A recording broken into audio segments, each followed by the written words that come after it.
Sa pagpapaabot kan mga bareta asin impormasyon, totoong balansyado, mga komentaryong susog sa tamang rason, katugan na swak sa kada henerasyon, kumpletos Ricardos, mayo ka ng hahanapon, broadcasting live from PBN Center, ini ang OKFM Naga, member KBP. Iba ka sa lahat. Talagang iba ito. Si Idol Imelda Papin ba naman mismo ang makakasama natin para pag-usapan ang mahalaga at makabuluhang bagay na importante sa ating buhay. At may serbisyo publiko pang walang humpay. May bonus pang kantahan, minsan. Kaya tutok na tuwing alas 7:30 hanggang alas 8:30 ng umaga. Dito lamang sa 97.5 OKFM Naga. At samahan ang nag-iisang Imelda Papin, Vice-Gobernadora ng ating probinsya. Makakasama rin ng jukebox queen si Eileen Papin at Judy Palacio Amicuela. Iba ka sa lahat. Iba ka sa lahat. Alright, mga tugang, oras niya tungon yan, 34 minutos, makalampas ang alas 7. Nin pagkaaga. Good morning sa mga parantabay niyang tudigdiyo sa syudad ni Naga, buong Camarines Sur, interong Pilipinas at interong Kinaban. Ini po ang sa indong lingkod sa Elaine Parma Orong. And of course, mga tugang, day po makukumpleto ang sa tuyang programa ngunyan hastang 8:30 in the morning. Kundi niya itong mga kaibanan ang super dynamic, energetic, the songstress, the queen of songs, of course, ang satuyang jukebox queen, the philanthropist, and the outstanding Vice Governor of the Philippines. Mayong iba matugang inorgulyo ko na introducer sa Indo, ang satuyang magayunon, asin ina kang probinsya ng Camarines Sur. Ang satuyang Vice Governor, Madam Imelda Papin.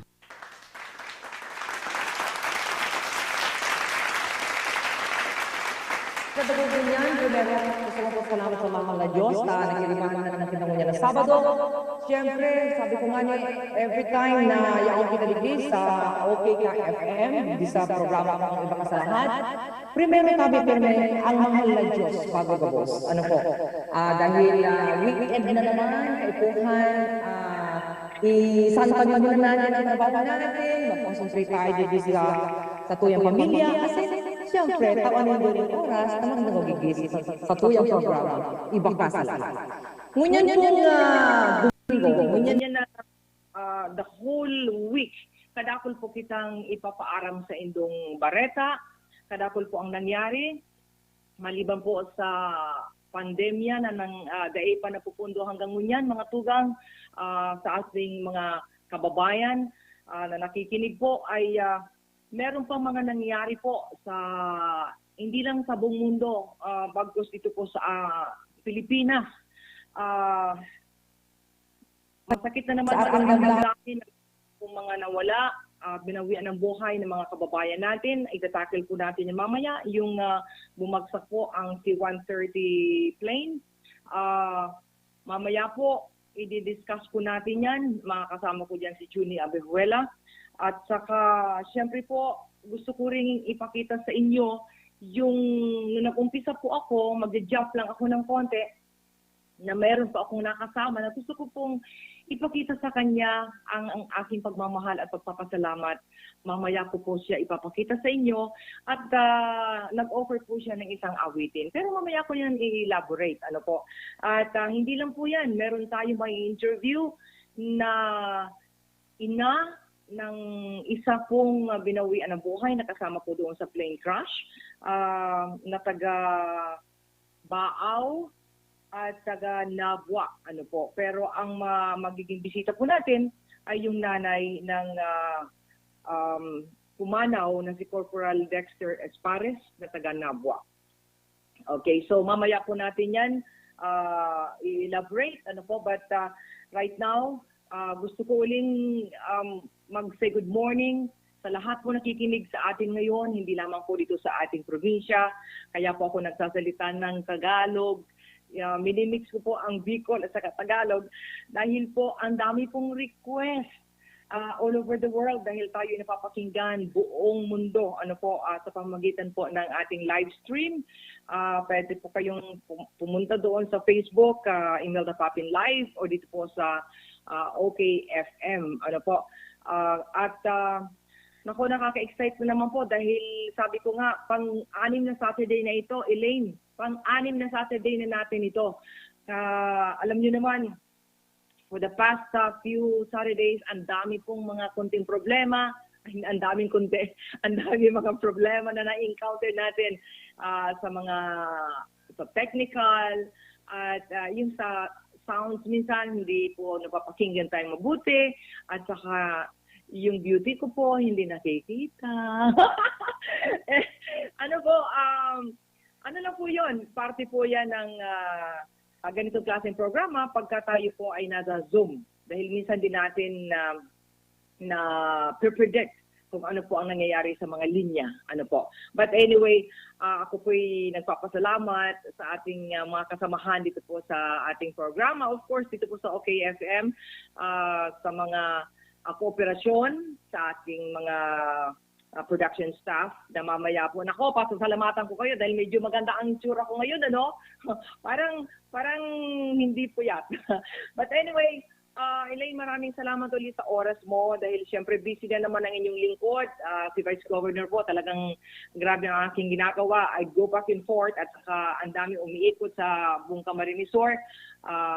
Kaya right now, dyan lang po kayo at marami po kaming ihahatid sa inyo na mga surprises, mga songs ko po, na maraming request na mapagbigan ko po kayong lahat.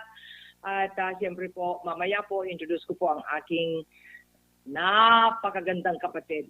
Tatlo lang po kaming babae. Siyam na magkakapatid. Okay, so stick around. I'll be back. Okay? See you. Imelda Papin, inibitahan ko po kang mag-boss na magdangog, magdalan, digdi po sa sakuyang bagong programa, digdi sa DWOK-FM, tuwing Sabado alas 7:30 hanggang alas 8:30 ng aga, pinamagatang Iba Ka sa Lahat. Magirilingan po kita, boss. Kaibahan ko digdi ang sakuyang tugang na si Eileen Papin, asin si Junie Abihuela. Sa rong portion digdi sa programa, iyo ang singing contest na mataoning undra sa mga parakanta digdi sa satong probinsya. Para sa mga detalye, apudanin yung mga numerong ini. 0968-2970-021 o kaya 0927-4211-075. Iba ka kung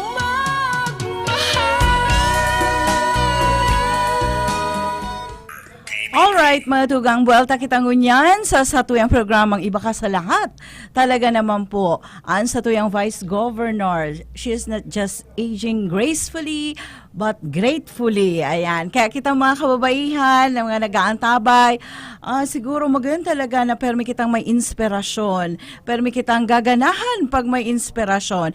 Kaya digdiyo sa programa, mga tugang, paano kita, pagtaoning inspirasyon, na para kayan, maging aktibo, kang sa tuyang mga nangyayari sa kapalibutan, bako lang po ang sa tuyang mga leaders, kundi pati kita po maging involved din sa kung ano ang nangyayari sa community, para maging produktibo kita like our Vice Governor.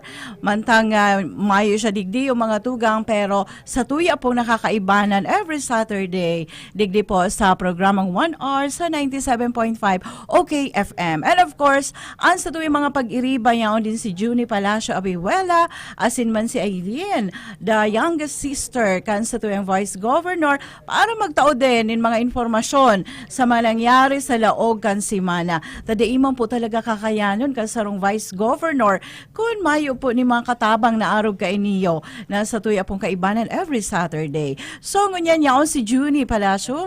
Okay, si Mamel. Okay, balikan niya ito mga tugang an sa tuyang Vice Governor, si Madam Imelda Papin. Okay, thank you very much. Elaine Mabalos ng Mabalos na Maray. Thank you. Right now, di po, gusto ko nang sa balik kita sa lahat, every Saturday from 7 6:30 to 8:30 in the morning dito po sa OKFM 97.5. Ano po? Ngunya naman po, ngayon naman, yan. Ngunyan, ngayon, yan. Okay? Yan po ang Tagalog at saka Bicol. Okay? Ngayon naman ay introduce ko po sa inyong lahat ang mga kasama natin dito po sa segment na ito. Walang iba po ang aking pinakamagandang kapatid. Siyempre, mas maganda sa akin yan. Bunso namin yan. Pinagmamalaki ko yan. Walang iba po. Great performer. Las Vegas performer. Palakpakan po natin. Eileen Grace Papin. Come in, Eileen. Good morning, Vice! Imelda Papin. Good morning. Yes, sa ating Kuya Julie Abuela. Anyway, Sabado na naman to. Excited na naman. Dahil 7 for 1 hour. At makikita niyo po ang aming mga balita at napakagandang balita and of course ang aming mga guests. And ako talagang super excited ako. Maaga ako nagising para sa inyong gabos. Yes. Okay. Vice? Go ahead. Yes. Okay po. Yes. Actually po, i-report ko po na active po si Vice Governor. Isa po sa project po niya ay ang greenhouse. So, last time, nag-report po kami na nagpatayo po si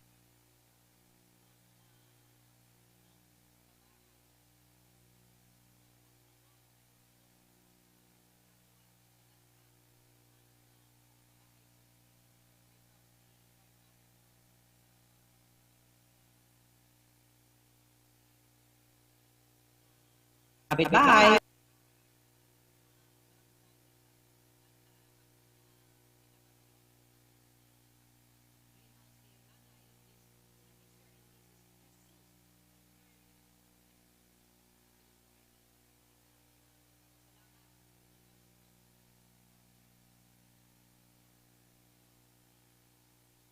Papagawa ng greenhouse.